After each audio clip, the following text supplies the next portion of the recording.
الهی الهی نام تو ما را جواز و مهر تو ما را جهاز. الهی الهی شناخت تو ما را امان و لطف تو ما را عیان. الهی فضل تو ما را لوا و کنف تو ما را مأوا. الهی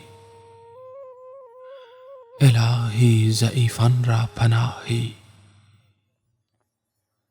قاصدان را بر سر راهی، مؤمنان را گواهی. چه بود که افزایی و نکاهی؟ الهی الهی چه عزیز است او که تو او را خواهی، ور بگریزد او را در راه آیی. طوبی آن کسی که تو او رایی.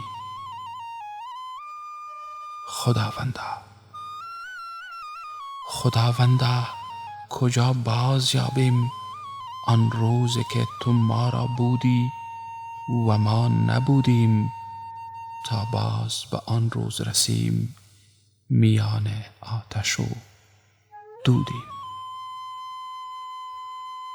الهی الهی دستم بگیر، با تو از شبهای سرد بی کسی میگویم.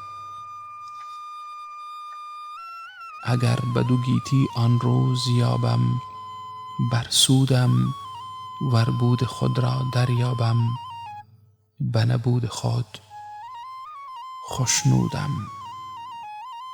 الهی الهی از آنچه نخواستی چی آید و آنچه را که نخواندی کی آید؟ تا کشته را از آب چیست و نابایسته را جواب چیست؟ تلخ را چی سود اگر آب خوش در جوار است، و خار را چه حاصل از آن که بوی گل در کنار است؟ الهی الهی گر زارم در تو زاریدن خوش است، ور نازم با تو نازیدن خوش است. الهی شاد بدانم که به درگاه تو میزارم، بر آن امید که روز در میدان فضل به تو نازم. تو من بپذیری و من با تو پردازم، یک نظر در من نگری و دو گیتی به آب اندازم.